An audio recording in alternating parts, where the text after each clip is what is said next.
जब मैंने अपना पहला वीडियो पोस्ट किया और उसके बाद जो हुआ वो बहुत इंटरेस्टिंग था। बिना किसी से प्रमोशन कराए और बिना किसी एल्गोरिदम डेटा के इसे पहले ही महीने में हजारों व्यूज और 1000 सब्सक्राइबर्स मिले। अब मेरे चैनल पे सिर्फ 5 वीडियोस हैं, जिसमें से आधे से ज्यादा पे 3-3 लाख व्यूज हैं। आपने ऐसे बहुत सारे छोटे छोटे चैनल देखे होंगे जो बहुत तेजी से आगे बढ़े हैं और उनमें से एक मैं भी हूँ। और यह भाग्य नहीं है, ये एक स्ट्रैटेजी है जो भले ही बोरिंग है लेकिन बड़ा काम करती है और इसे कोई भी सीख सकता है। और मैं आपको इसे सिखाने वाला हूँ कि आप इसे इस्तेमाल करके उन सभी से आगे निकल जाओ जो आपको पीछे करने में कोई कसर नहीं छोड़ते। आप उन सबको पछाड़ते हुए उस पहाड़ को पार कर जाओगे जो न जाने कितने लोगों के सपनों को कुचल चुका है। और जब आप इसे पार कर जाते हैं तो YouTube खुद आपसे दोस्ती का हाथ बढ़ाएगा। और जब आपको YouTube के साथ दोस्ती मंजूर होगी तो YouTube आपको एक प्यारा सा ईमेल भेजेगा,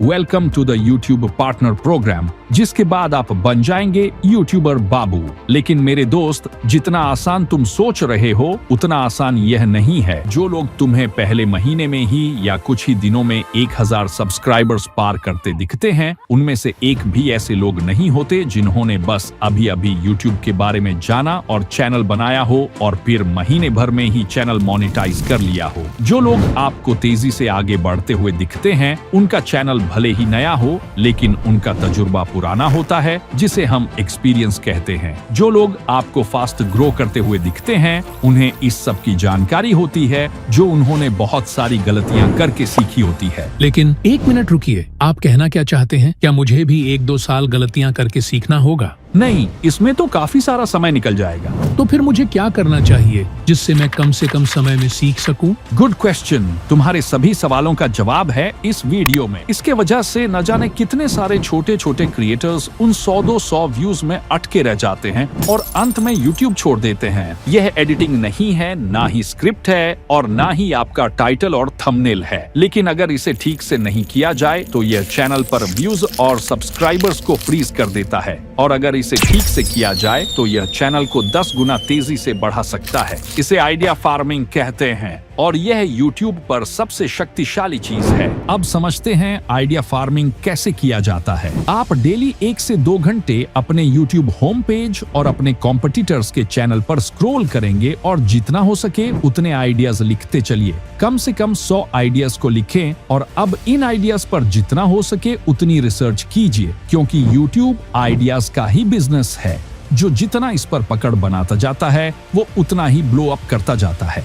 इसीलिए मैं कितनी बार कह चुका हूँ कि YouTube पर सबसे पावरफुल चीज अगर कोई है तो वो वीडियो आइडिया ही है। क्योंकि देखो, वीडियो आइडिया से ही आपका टाइटल और थंबनेल बनता है और टाइटल और थंबनेल ही YouTube होम पेज पर दिखाई देगा, आपके वीडियो का कंटेंट नहीं। वीडियो आइडिया ही आपका टाइटल और थंबनेल डिसाइड करता है। अगर आपका वीडियो आइडिया खराब है तो आपका टाइटल और थंबनेल अपने आप खराब हो जाएगा। चाहे आप थंबनेल को कितना भी आई कैची बना लो, कोई उस पर क्लिक नहीं करेगा, क्योंकि आपके जैसे थंबनेल्स उसे कई सारे दिख रहे होते हैं। वह क्लिक उसी पर करेगा जिसकी उसे जरूरत है। चलो मैं आपको इसे प्रूव करता हूँ। आपने YouTube खोला तो आपके सामने कितने सारे थंबनेल्स दिखे होंगे, लेकिन आपने इन्हें इग्नोर करते हुए इस थंबनेल पर क्लिक किया। तो आप मुझे बताइए, क्या यह थंबनेल उन सभी थंबनेल्स से बेहतर था? बिल्कुल भी नहीं।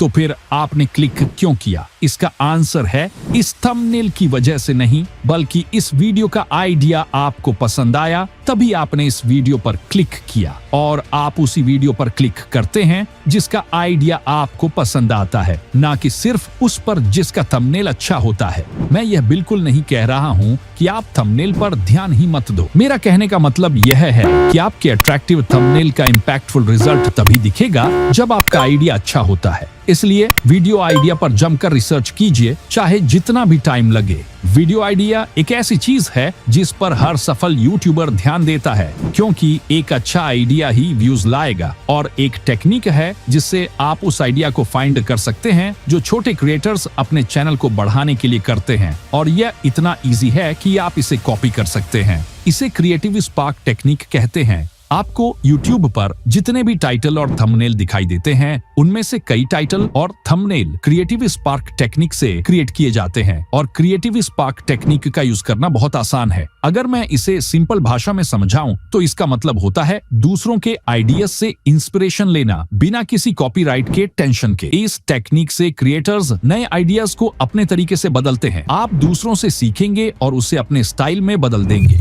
जैसे मैं अपने चैनल का एग्जाम्पल देता हूँ। देखो, इस वीडियो का आइडिया मैंने इस वीडियो से लिया था जिसमें 100 डेली यूज इंग्लिश सेंटेंसेस थे। मैंने इसमें कुछ क्रिएटिविटी का यूज किया और इस आइडिया को अपने चैनल के लिए 100 फेसलेस चैनल आइडियाज में बदल दिया, जो बिल्कुल काम किया। और इसे काम करना ही था क्योंकि जिससे इंस्पिरेशन लिया था वो पहले से ही काम कर चुका था। अगर आपको लगता है कि यह सिर्फ लक था तो यह देखो, मैंने इसे चेक करने के लिए अपने एक दोस्त को भी वही आइडिया दिया और आप देख सकते हैं कि उसने अपने चैनल पर इस आइडिया को ट्राई किया और उसका चैनल हाफ मोनेटाइज हो गया। अब आप इसे लक नहीं कह सकते। मैं आपको जितने भी टिप्स देता हूँ मैं उसका प्रूफ जरूर देता हूँ ताकि आप बिना किसी डर के मेरे द्वारा बताए गए टिप्स को यूज कर सके। और मैंने जितने भी वीडियोस दिए हैं आप देख लेना, सभी में प्रूफ मिलेगा। प्लीज बिलीव मी, मैं आपको कभी भी गलत रास्ता नहीं दिखाऊंगा। आपके पास सैकड़ों वायरल आइडियाज हैं, बस आपको छानने का तरीका आना चाहिए ताकि आप सबसे अच्छे आइडियाज पर काम कर सको। मैं ऐसे ही आइडियाज को फाइंड करता हूँ और सभी आइडियाज को इन 5 सवालों से गुजारता हूँ। पहला सवाल, क्या यह आइडिया मुझे एक्साइटेड कर रहा है? अगर आप इस आइडिया पर काम करने के लिए एक्साइटेड नहीं हैं, तो आप अपना बेस्ट नहीं दे पाएंगे और यह कैमरे पर साफ दिख जाएगा कि आपने वीडियो कितना दिल से क्रिएट किया है। दूसरा सवाल, क्या यह संभव है? कभी कभी हम ऐसे पागलपन भरे आइडियाज के साथ आते हैं, जैसे मैं चांद पर गया। हाँ, यह एक कमाल का आइडिया है जो वीडियो अपलोड करते ही मिलियंस ऑफ व्यूज ला सकता है, लेकिन यह संभव नहीं है। जैसे कि कल को अगर हम आपके सामने ऐसा वीडियो अपलोड करें कि इस ट्रिक से एक दिन में 1 करोड़ सब्सक्राइबर्स हो जाएगा 100% गारंटी के साथ, यह एक पागलपन आइडिया है जिस पर आप क्लिक तो कर देंगे लेकिन कमेंट्स में भर भर के आशीर्वाद भी देंगे।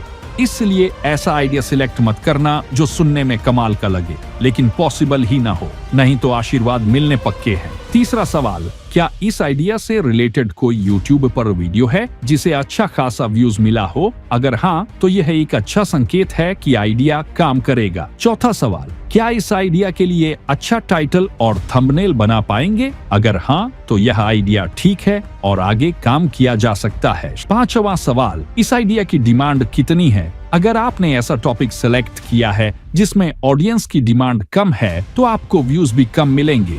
जब आप इन सवालों और फॉर्मूला पर आइडियाज को परखते हैं तो आप गलत सिलेक्शंस से बच सकते हैं। सभी ने कभी न कभी एक वीडियो बनाया है जो फ्लॉप हो गया, जबकि मेहनत में उसने कोई कसर नहीं छोड़ी थी, लेकिन फिर भी वीडियो फ्लॉप हो गया और इसका कारण था कि उसने आइडिया गलत सेलेक्ट कर लिया। अगर आपको YouTube पर लंबे समय तक बने रहना है तो आपको अपने इंटरेस्ट के बजाय ऑडियंस की डिमांड के हिसाब से चलना होगा। हमारे आइडिया की जांच का अंतिम कदम YouTube होम पेज पर होता है। कभी कभी YouTube का एल्गोरिदम ऐसा खेल दिखाता है कि सभी फॉर्मूलास को धज्जियां उड़ा देता है, तो आपको यह सुनिश्चित करना चाहिए कि आप भ्रमित न हो। यह एक डिस्ट्रैक्शन है जिससे आपको दूर रहना चाहिए, नहीं तो यह आपके सक्सेस को चकनाचूर कर देगा। अगर आप सक्सेस चाहते हैं तो आपको इस बिल को भरना होगा। क्या आप इसे भरने के लिए तैयार हैं? अगर हाँ, तो आप अपने सक्सेस को डूबने से बचा लेंगे।